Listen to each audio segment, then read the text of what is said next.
Thank you, listeners, for joining Mayer Brown's Global Financial Markets Initiative teleconference series. Today's call is titled The New 2021 ISDA Definitions, Part 2, The Impact on Products and Geographies. I'm Edmund Parker, and I'm Global Head of the firm's Derivatives and Structured Products practice. First, a couple of housekeeping items. As regular listeners will know, this call is being recorded. We will be emailing an audio link to all participants should you wish to listen to the teleconference again or to forward it to your colleagues. In addition, the recording will also be available as a podcast on your preferred podcast platform. Since we don't have a Q&A session, please do send any questions you have regarding today's topic by email to gfm@mayerbrown.com and we will respond promptly.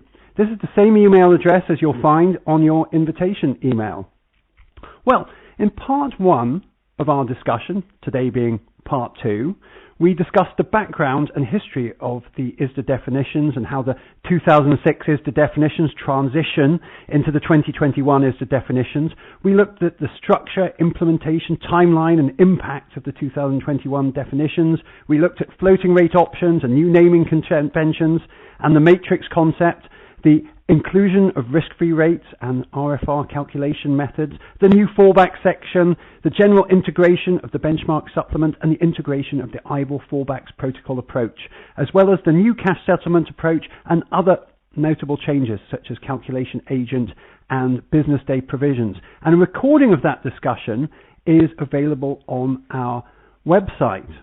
Now, today, for part 2, in an action-packed call, we are discussing, in the context of the 2021 ISDA definitions, the impact of those definitions on floating rate notes, their impact on hedging, the effect on the clearing mandate on transactions, securitization, structured finance swaps, how are they affected? We're also looking at considerations for Asia, considerations for the US, including for tough legacy contract legislation aspects, and considerations for Europe. Now, a brief introduction to my fellow speakers for today's call. As mentioned, I'm Ed Parker and my practice covers all areas of the derivatives arena, in particular covering our topics today. And I'm delighted to be joined by my colleagues Chris Arnold, Patrick Scholl, Brad Berman and Vincent Sum.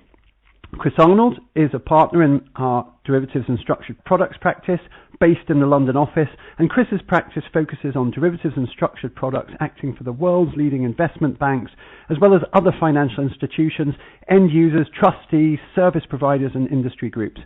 Patrick Scholl is a partner and head of Mayer Brown's banking and finance practice in Germany. Patrick leads the Mayer Brown capital markets and derivatives offering in Germany with a European focus. Brad Berman is counsel in Mayer Brown's New York office and a member of the corporate and securities practice. He represents domestic and non-US issuers on domestic and international securities offerings. And Vincent Sum is a partner in Mayer Brown's banking and finance practice in Hong Kong. His practice focuses on complex derivatives and capital markets matters, and he is qualified to practice in Hong Kong, New York, and in England and Wales. And with those brief introductions, we turn to the topic at hand. First of all, I'm going to turn to my colleague Brad Berman to discuss the impact of the 2021 ISDA definitions on floating rate notes. Brad, over to you. Thanks, Ed. Yes, I'll be talking about it and really from a U.S. focus, and it's going to have a really large impact. The reason is that almost all rate descriptions in current U.S. MTN programs are simply copied out of the 2006 ISDA definition. So after October 4th, they'll all be wrong. Now, LIBOR, SOFR, and to some extent CMS have already been updated because of recent events. They're not going to be effective, but there will be lots of work in updating MTN programs.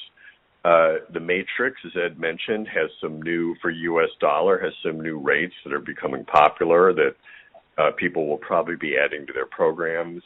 There's Ameribor, BSBY, S&P Index High Grade, SOFR, which is already here, and the overnight bank funding rate, which is essentially here as a fallback for SOFR.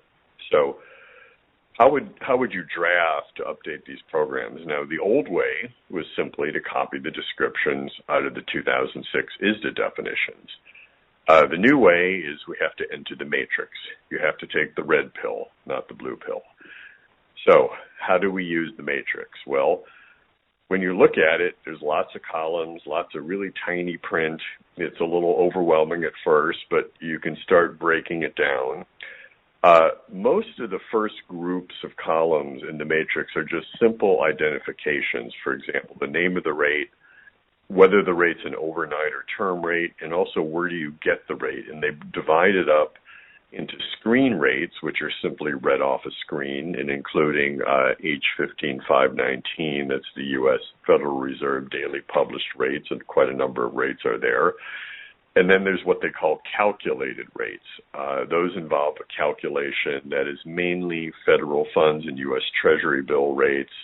You have to take a rate off H15519 and run it through a formula, money market yield for Fed funds and bond equivalent yield for Treasury bills. So there's some simple calculations.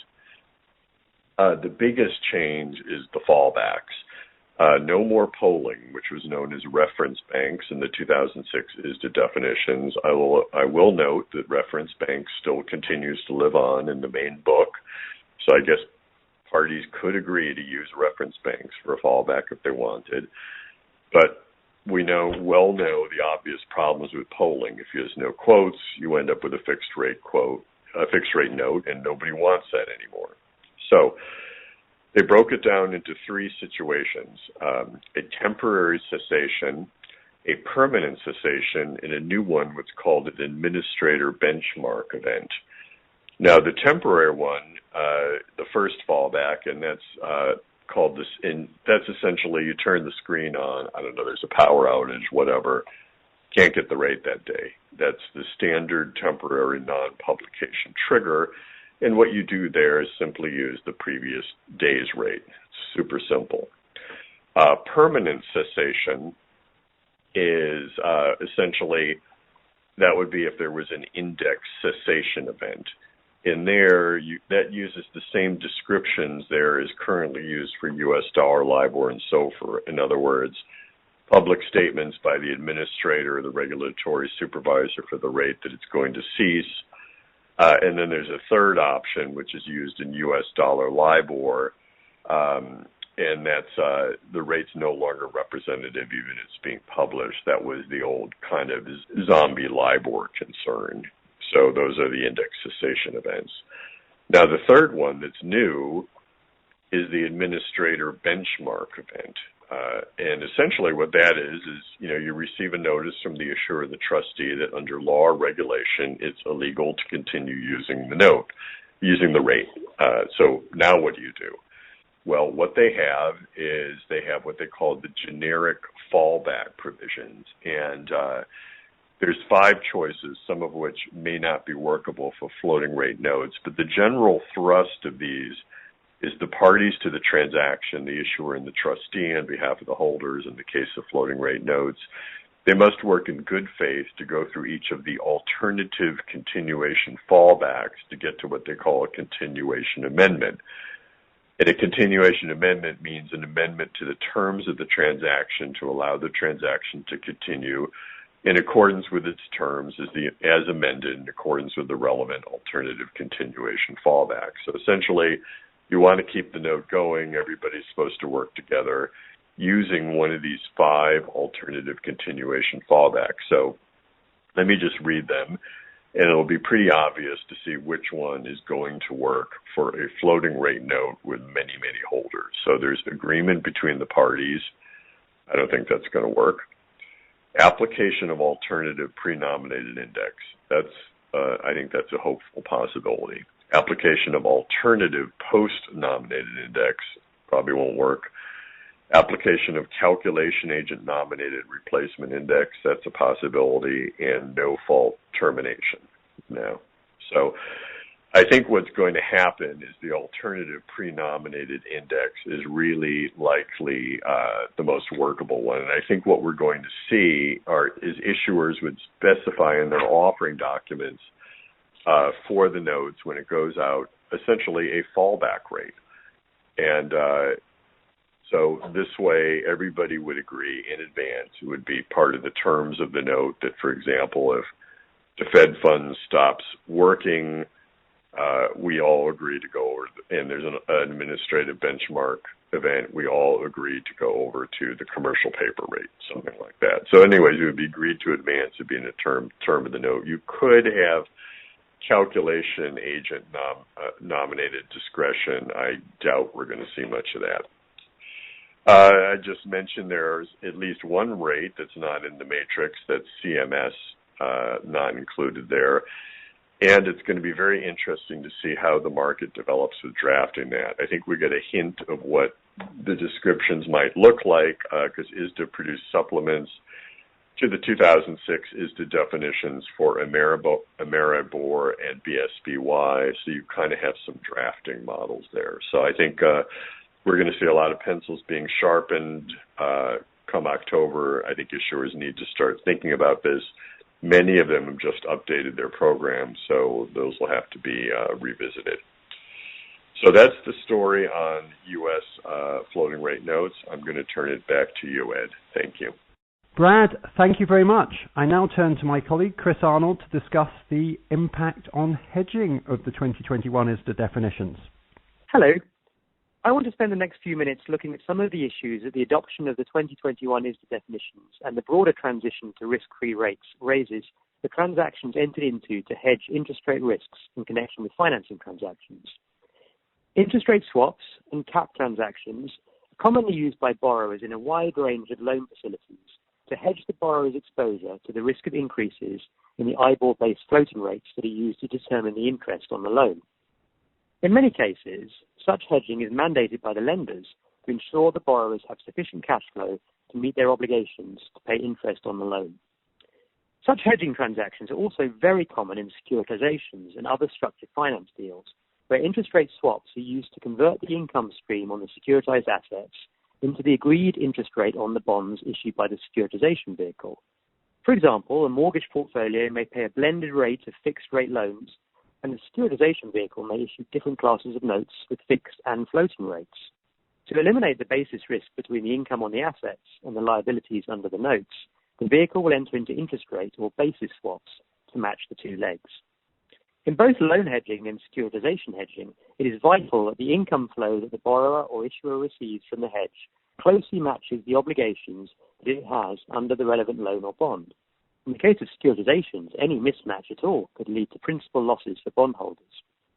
Hence, at the origination of any new loan or securitization, great care is generally taken to ensure that the basis on which the floating payments are made on swap transactions and on which the interest payable is payable on the debt obligations are identical. A key component of this, of course, is how the relevant floating rate is calculated. For this reason, historically, it's become convention that IBOR-based rate determinations are imported into floating rate asset-backed securities. Similarly, the interest calculation under loan facilities generally closely tracks the corresponding definition in the 2000 definitions. The imminent introduction of the 2021 definitions and the incorporation of the IBOR supplement into the 2000 definitions earlier this year creates challenges for both legacy financings that use IBOR-based rates and new deals being structured during this period for the new risk-free rates. For legacy transactions, the main challenge is how to ensure that the relevant funding rate continues to closely match the rate determined under the hedge transaction. While many derivatives transactions will transition relatively seamlessly to new rates upon discontinuation of those rates using the IBOR fallback protocol or by bilateral agreement, and the infrastructure that has been to determine those rates, the transition of legacy loans and securitization positions will be much more piecemeal. For this reason, borrowers that principally use interest rate swaps to hedge loan positions have shied away from immediate adoption of the protocol until a clearer picture emerges of what their new replacement rate determination might look like under their loans. Similarly, securitization SPV issuers generally do not have the autonomy to agree to amendments to their hedges, by protocol or otherwise, without noteholder approval, which would of course also be needed to ensure the rate payable on the notes reflects the same changes. For many deals completed since the announcement of LIBOR cessation, fallbacks have already been built in to provide for an automatic or consensual process for transitioning to new rates. in many cases using the anticipated ISDA methodology as the model for such transition. For other deals, to approach maturity, the announcement of the continuation of the publication of the most used US dollar LIBOR rates to mid-2023 will no doubt be welcomed, although hedge providers may have concerns about maintaining these legacy positions as liquidity moves to SOFR rates. For older deals, which reference IBOR-based rates that are due to cease publication at the end of this year, the situation is more critical. It is important that lenders and borrowers and holders of securitization positions in these deals engage with each other now to agree how to manage the transition. The publication and anticipated wide adoption of the 2021 definitions and the fallback provisions should provide a helpful signpost to how these legacy deals might be amended to ensure that borrowers continue to have access to effective hedges for their obligations. Of course, the 2021 definitions, once published, will only be incorporated into new deals with the possibility of a protocol to allow users to upgrade their existing trades to new definitions. Those structuring financing deals now and over coming months which contemplate the use of hedging should be preparing for a wide adoption of these new definitions by all major hedge providers and should become cognizant of their terms and, in particular, the consequences of the cessation of the IBOR-based rates. Robust, carefully drafted rate determination provisions in financing documents that are designed, where appropriate, to mirror the corresponding provisions of the 2021 definitions should ensure that those deals are future-proofed for many years to come. Back to you, Ed. Chris, thank you very much. I now turn to my colleague Patrick Scholl to discuss the effects of the clearing mandate on transactions. Patrick, over to you. Thank you very much, Ed, and hello. I just want to spend a few words on the European Union clearing obligation under EMIR in view of the 2021 definitions. As you might know, the clearing obligation under EMIR applies to basis swap, fixed to floating interest rate swaps, and forward rate agreements using LIBOR, British pound LIBOR, as well as US dollar LIBOR. And for Japanese yen, it applies to fixed to floating interest rate swaps and basis swaps. With the transition away from LIBOR, we will see less volume in these transactions, and this also means less clearing of these interest rate swaps. The 2021 definitions are themselves neutral on the clearing obligations, but we will see new interest rate swaps coming up using the risk-free rates on certain calculation methods. For example, on the compounded calculation methods with an observation shift. We will see going forward how these volumes will look like, and whether many of the calculation methods for risk-free rates will be used going forward, and whether this will trigger a new mandate on behalf of ESMA to start the Article 5 EMIR procedure to check whether a clearing obligation shall be implemented with regard to certain risk-free rates, interest rate swaps. But at this point in time, there's not yet any movement in that direction, but it has to be observed how the clearing obligation will be implemented with the new interest rate swaps coming up, or in a more volume coming up. And I'm turning back to Ed in this regard. Patrick, thank you very much. I now turn to my colleague Vincent Sum to discuss Asia considerations for the 2021 ISDA definitions. Vincent, over to you. Thank you, Ed. Today I'm going to cover some of the major markets for derivatives in Asia. I will talk about Hong Kong, Singapore, and Japan.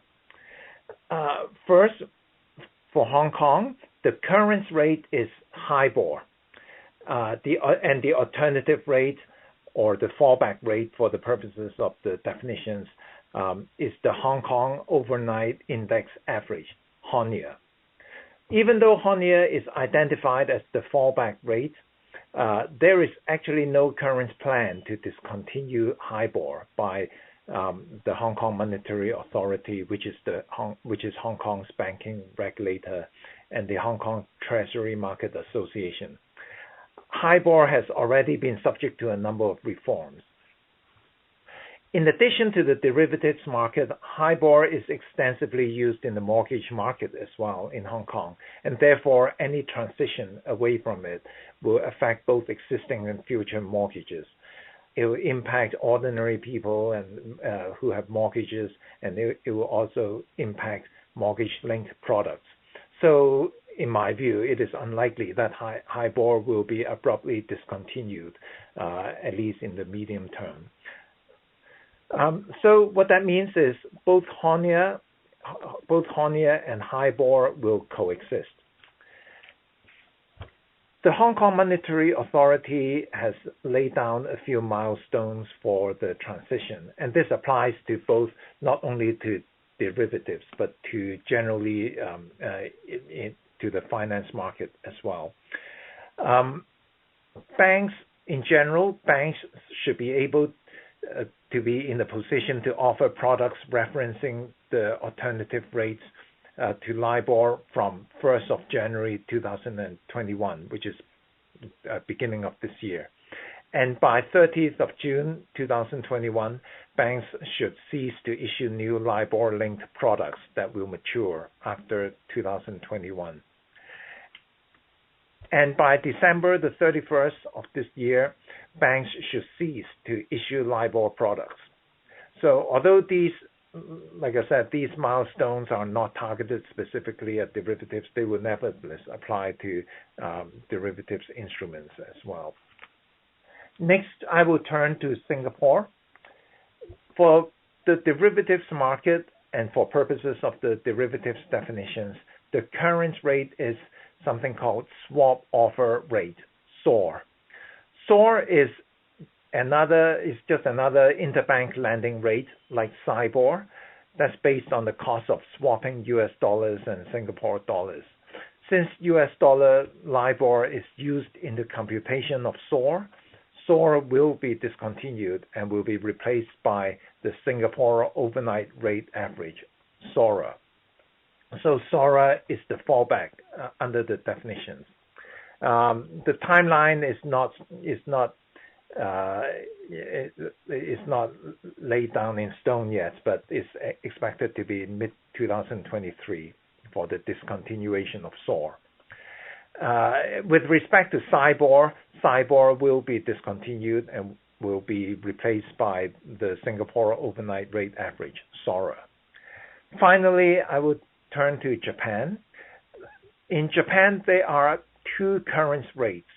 The Japanese yen LIBOR, which is typically referred to as the Japanese yen JPY TIBOR, and the Euro yen TIBOR.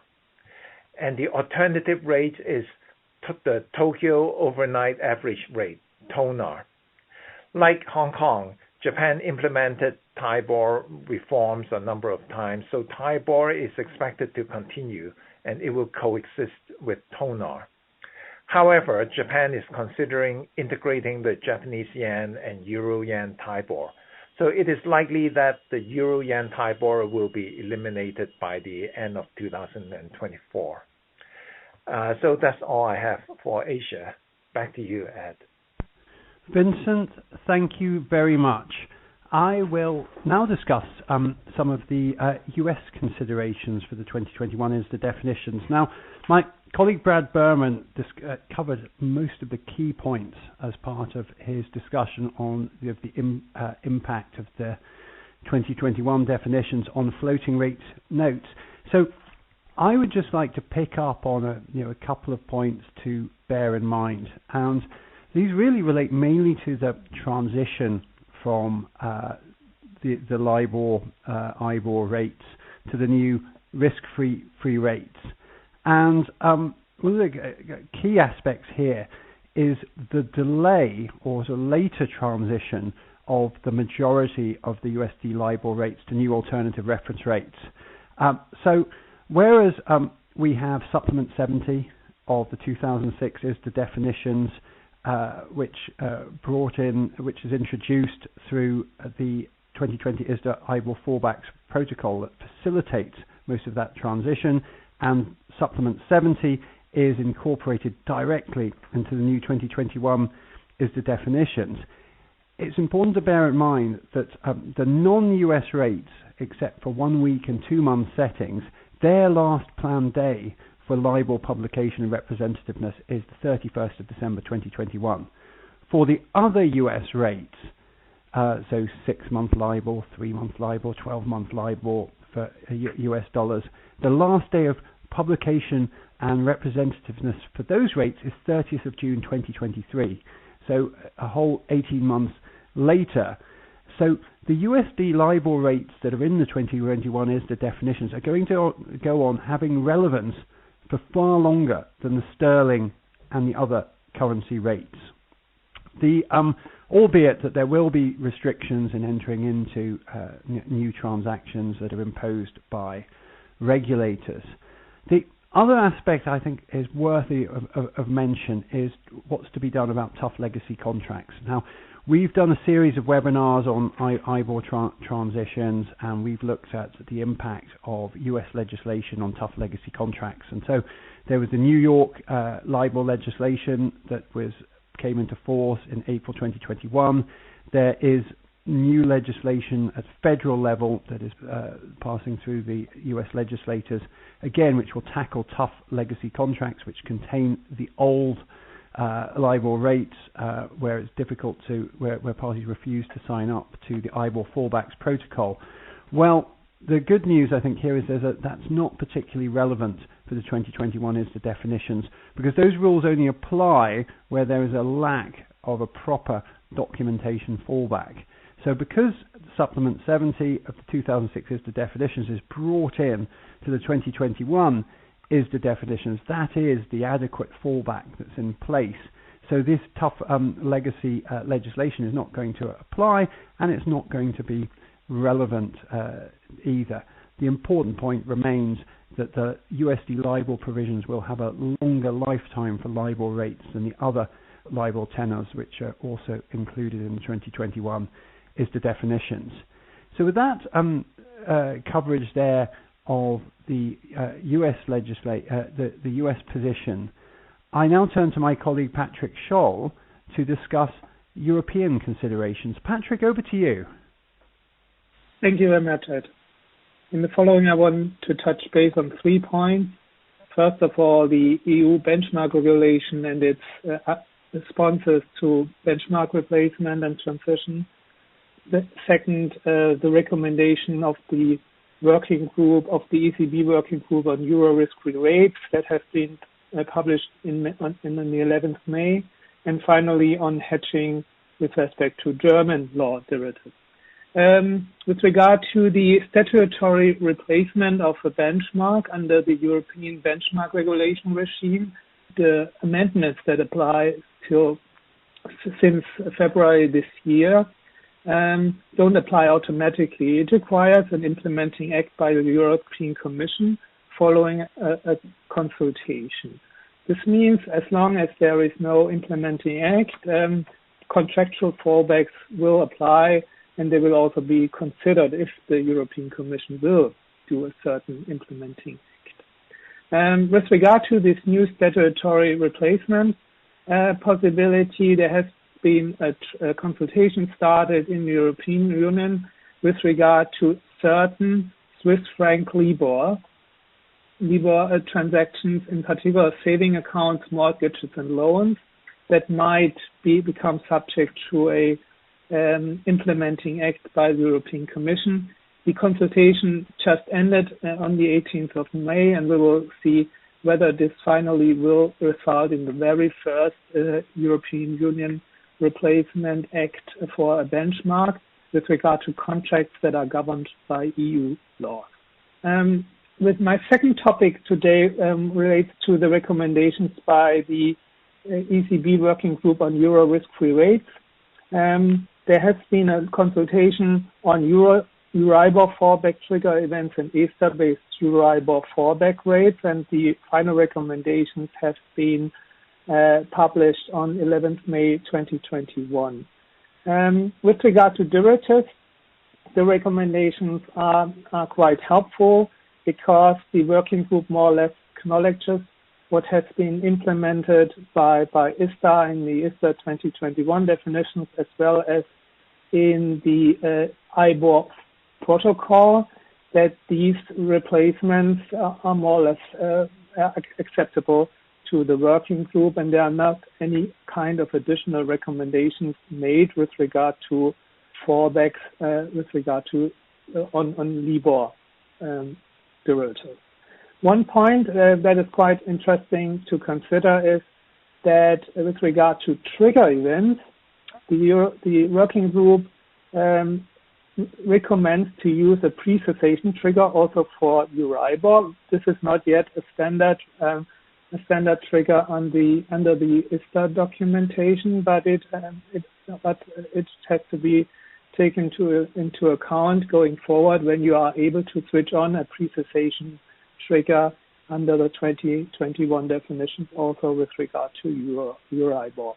And the working group also recommends a trigger event with regard to the use of the benchmark, whether it is allowed or not allowed, for example, under EU benchmark regulation. For such purposes, also the 2021 ISDA definitions provide for a solution if you apply the benchmark administration event to your swap to comply with this recommendation, because the benchmark administrator event don't apply automatically, so they need to be switched on in your confirmation and to follow this recommendation. My last point on this recommendation is that with regard to fallbacks on other products, there's no uniform approach recommended. So the working group doesn't provide a model clause. It provides recommendation for certain products like debt instruments, like securitization, consumer loans, and so on. And for these instruments, there might be, if they would be hedged with a derivative, there might not be the same fallback recommendation that is recommended. And for these mismatches, it has to be analyzed whether it is a problem or not, and what is the adequate response if instruments other than derivatives would fall to other replacement, and how to deal then with the potential gaps that could arise because of these different fallbacks that have been implemented or that would have been implemented. With that, I'm closing on the recommendations of the working group on Euro risk-free rates, and I have a final word on derivatives under the German master agreement. As you know, there is no similar definition booklet available for interest rate definitions under the German master agreement. So there might be in the future coming up some template forms for certain transactions on risk-free rates, but they will likely not have the full scope of methods and options that are available under the 2021 definition. So in order to enable hedging in the same way, then under the 2021 definition, there is unfortunately no other way than to prepare some template forms of risk-free rates swaps with a certain calculation method that is the choice for a specific hedging or swap transaction. And for that purpose, it is possible to either bridge into the ISDA 2021 definitions or to implement the provisions and the models that are used in the 2021 definitions to have a swap that works in the same direction than a swap under the 2021 definitions going forward. Ed, I'm done with that, and I'm turning back to you. Patrick, thank you very much. And with that, we end our talk today. So thank you very much to my co-presenters, Patrick Scholl, Chris Arnold, Brad Berman, and Vincent Sum. And thank you very much to our audience for tuning in. A few brief reminders. You will receive an email with a link to the recording of today's call, and the recording will also be available as a podcast on your preferred podcast platform. Lastly, as mentioned before, if you have any questions related to today's content, please email them to gfm@mayerbrown.com. Thank you again for your participation. You may all now disconnect.